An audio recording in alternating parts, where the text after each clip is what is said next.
Buenas tardes. Desde hace 4 años en la Fundación Bertelsmann estamos intentando ayudar a la mejora de los sistemas de orientación académico-profesional y he de deciros que la experiencia está siendo, cuando menos, compleja y en cierta forma contradictoria. Porque por un lado, cuando hablamos con un director o una directora de un centro educativo, le preguntamos, oye, ¿cuál es tu modelo de orientación? ¿Cómo lo hacéis? Lo primero que hace es, bueno, descuelga el teléfono y dice que venga, por favor, el orientador y nos explique esto, ¿no? Es decir, no lo considera, no lo mira como algo estructural del centro, como algo estratégico que debe conocer, sino algo que es responsabilidad básicamente de un departamento. Y un poco lo que vemos cuando preguntamos años después o a los actores que han pasado por esas aulas, a los jóvenes, a las familias, lo que nos encontramos es familias absolutamente estresadas en este escenario educativo y profesional tan cambiante que han reflejado mis compañeras, y a los jóvenes que en etapas educativas muy elevadas todavía no saben quiénes son, qué quieren hacer en la vida y cómo pueden tomar una decisión. Y por otro lado también te encuentras con empresas que se quejan, digamos, de que no encuentran los profesionales que ellos necesitan y de que hay un montón de profesiones que no se cubren, ¿no? Entonces, lo que venimos a trabajar y a promover es una orientación que se vea como algo sistémico, es decir, una orientación que es responsabilidad de todos y que solo juntos podremos abordarla, ¿no? Y hoy os quería lanzar cuatro ideas en esta línea, ¿no? La primera es, bueno, si el contexto profesional cambia y cambia tan rápidamente que ni los profesores ni las familias saben hacia dónde va, entonces, ¿cómo enseñar cuál es el futuro? ¿Cómo podemos enseñar lo que se desconoce? ¿Y cómo hacemos que los jóvenes lo puedan aprender por sí mismos, ¿no? Aquí os he puesto un poco una serie de profesiones que serían actuales hoy, ¿no? Es decir, profesiones que cuando preguntarías a un experto de mercado, pues te diría cuáles son. Son profesiones en tendencia, de buena manera. Si os fijáis, la característica principal que tiene, si miráis un poco un cierto patrón, perdonad, estoy hablando de otra presentación. Disculpadme. Las, en el punto en el que estamos con las experiencias que permiten que el joven pueda conocer directamente el contexto en el que se va a enfrentar, tiene que ver con estas dimensiones prácticas, ¿no? Y estas dimensiones prácticas que nosotros hemos ido catalogando aquí, como algunas, pues son estas visitas, charlas de profesiones, contactos one-to-one, prácticas en empresas, observaciones, job shadowing. Sin esto práctico, sin esto, digamos, que permite ese contacto real, es muy difícil que el joven pueda hacerse una idea de en qué consiste el entorno profesional. ¿Y cómo hacemos que estas experiencias conecten, ¿no? Pues bien, la orientación ya no es lo que era, ¿no? De alguna forma, si hiciéramos un histórico de cómo ha ido evolucionando, veríamos que hace pues, 40 años, por decirlo de alguna manera, la orientación básicamente tenía que ver con de dónde eras y a qué nivel habías alcanzado, ¿no? Y en función de eso, pues había un espacio para ti en el contexto profesional. Si lo mirásemos hace unos 20 años, pues la orientación sería un itinerario previsible todavía, ¿no? En el que había una serie de hitos y esos hitos te podían identificar fácilmente cómo podía ser la planificación para conseguir tus objetivos, ¿no? Si lo miramos hace 10, de alguna forma, lo que tenemos es que la orientación ya es un análisis muy diferente, sería algo parecido a lo que es un camino crítico, ¿no? Es decir, que hay diferentes formas de llegar a un mismo objetivo y que cogiendo un camino u otro, lo que puede ocurrirte es que tardes más, pero al final llegas, ¿no? Con lo cual, las consecuencias para el joven básicamente estaban en el tiempo invertido en recorrer este camino de orientación y conocer quién es, quién soy, qué quiero y cómo lo puedo conseguir. Pero hoy la orientación se parece más a esto. Es decir, nos lleva a un proceso discontinuo en el que tenemos que tomar decisiones sobre una base de información incompleta y que cada decisión abre una nueva posibilidad y a la vez una nueva disyuntiva. Es decir, fijaros que los chicos que hoy están en primero de la ESO se enfrentan a este camino, ¿no? Un camino que según vas entrando y vas profundizando se hace más complejo y no tiene una única salida. Y desde luego no da igual por dónde lo recorras, sino que según por dónde lo hagas puedes llegar a un sitio que no se parezca nada a lo que buscas, digamos, ¿no? Entonces, si cada decisión abre una nueva posibilidad y una nueva disyuntiva, pues bien, tocaría trabajar en la incertidumbre, ¿no? Y en cierta forma vivirlo con esta sensación de pánico, que es lo que viven muchas veces las familias y los jóvenes, ¿no? Es decir, bueno, esto no lo controlo, no soy capaz de abarcarlo, no entiendo por dónde va, ¿no? Y me quedo un poco bloqueado, ¿no? Si miramos las profesiones del futuro, pues todos los estudios coinciden en que en torno al 70-75% de las profesiones del futuro no se han creado, no existen, ¿no? Entonces, claro, ¿cómo orientamos hacia lo que no existe, ¿no? Esto, que es la diapositiva que estaba hablando antes, tiene que ver con profesiones bueno, que serían eso, emergentes o profesiones actuales un poco más nuevas. Y fijáis que hay un patrón entre ellas, que muchas veces lo que encontramos son profesiones híbridas, ¿no? Es decir, profesiones que ponen en funcionamiento áreas de conocimiento que tradicionalmente se enseñan desde ramas académicas diferentes, ¿no? Es decir, un electromédico tiene que saber, perdonad que estoy con gripe, ando un poco mal, tiene que saber de la parte electrónica y la parte médica. Eso no se enseña a la vez en ningún sitio. Se tiene que aprender desde dos canales, ¿no?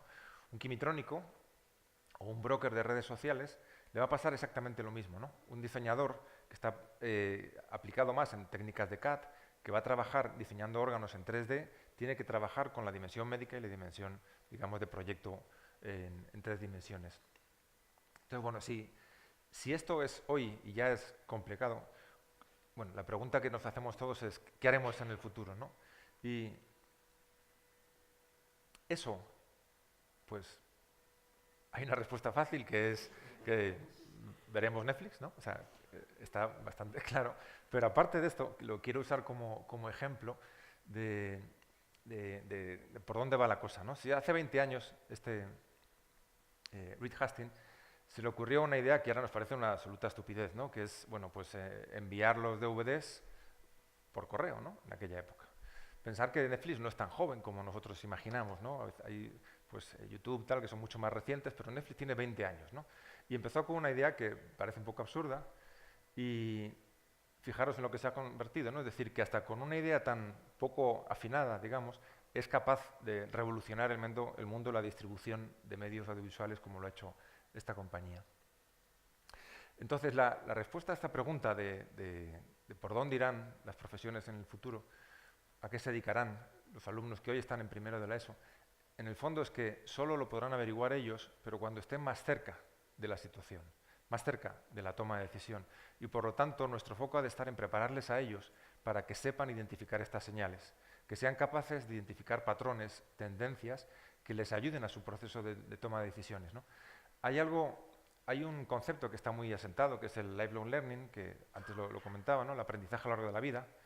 Y una de las estrategias que queremos trabajar es vincularlo con el lifelong guidance, ¿no? La OCDE lo dice ya hace muchos años, pero no está tan asentado. Es decir, si tienes claro que como sociedad, como individuo, te vas a formar, te tienes que formar a lo largo de la vida, lo más adecuado es que tengas un criterio de decisión a la hora de elegir esa formación. Es decir, tengas una orientación para ver si lo que quieres formar te encaja con tus valores, encaja con tu contexto formativo y encaja con tu sociedad profesional en la que tienes que vivir.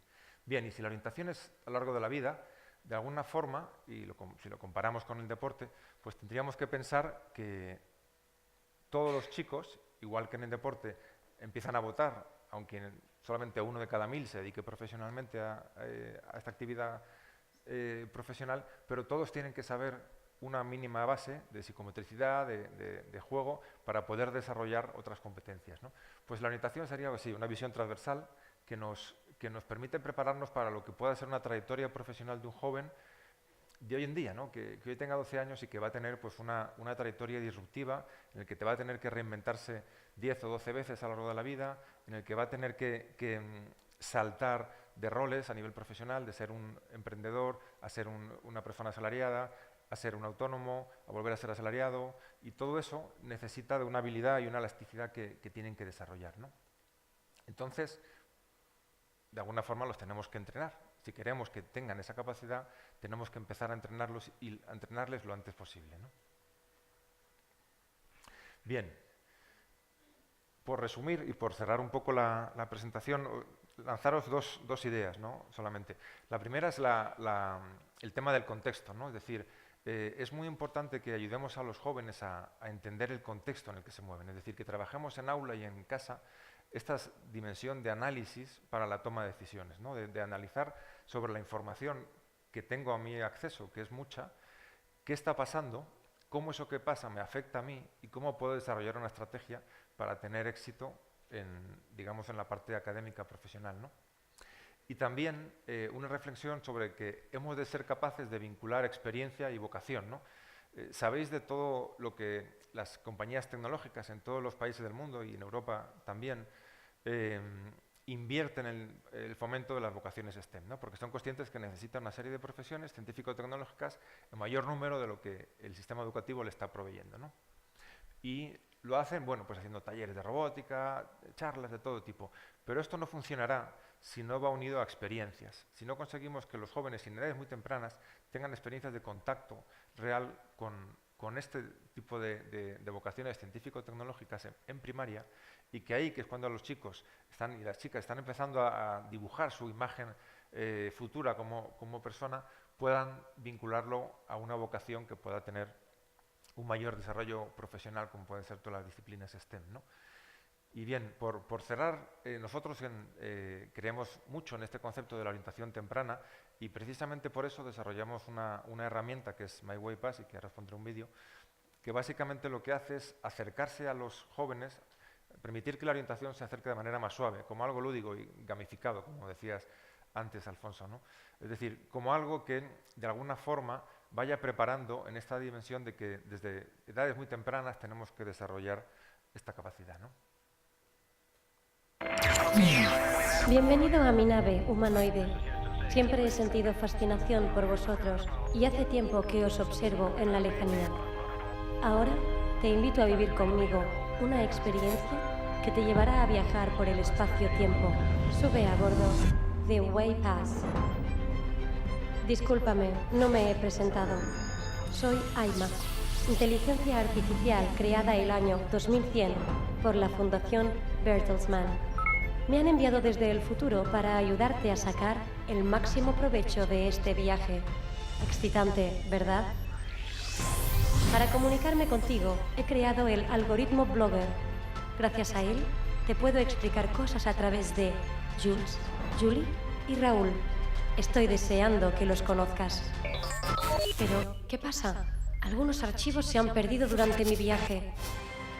¿Me ayudarás a desbloquearlos?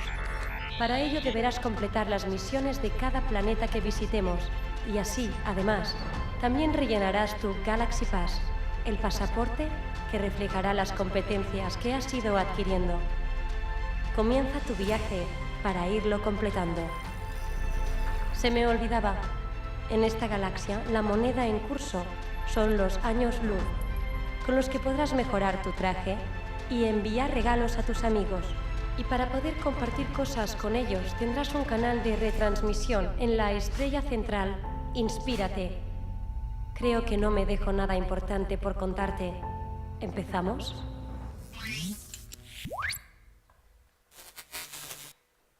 Bien, esta herramienta online es gratuita, tenéis en las carpetas con las bolsas que os han entregado un díptico, y ahora mismo pues, hay más de 15.000 alumnos que la están utilizando en toda España. Está a vuestra disposición y esperamos que os pueda resultar interesante. Muchas gracias.